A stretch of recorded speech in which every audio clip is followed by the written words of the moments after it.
Ти чува ли си между другото колежки, които си лягат за пари? Ами чувала съм, да. Чувала съм, но в началото не ми се вярваше, защото мислите, че така говорят, защото и за мен съм чувала такива неща и сега глупости, това са пълни измишльотини. Пък после ми казаха, че за мен не се е говорило така, пък е имало други, тебе, ако да. някой ти предложи да спи с теб за пари? А на мен са ми предлагали. Така ли? Да, няколко пъти. Колко пари ти дадоха? За колкото оцениха? За колкото оцениха? Ами, последния път беше за 5 милиона евро.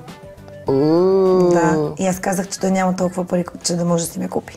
Представяш си пък как ще да се оправя с тия пари? Виж, ако беше.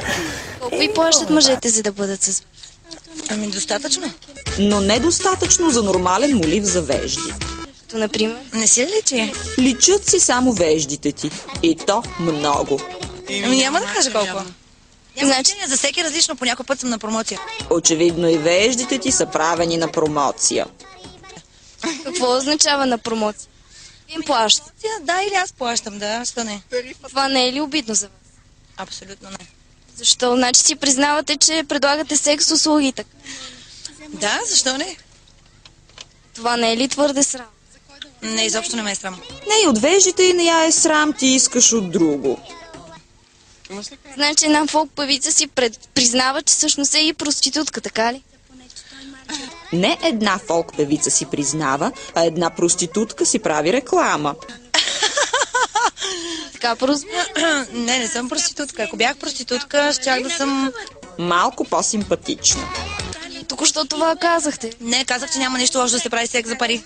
Особено ако има кой да ги даде. И вие правите ли секс за пари? Да. С кого, бе? Не се ли плаши от веждите ти? Значи това се нарича проститутка, не е ли? Ми да. Значи една фолк певица си... Аз съм проститутка, да. Аз съм проститутка, да. Аз съм проститутка, да. При това умряла от глад проститутка. И се гордеете с това. Абсолютно не ми дреме. Но клиентите ти задрямват, докато ги обслужваш. Няма страшно, интелекта никога не е бил силна страна на труженичките от поп-фолка, то за тамакъл не трябва, дупе трябва.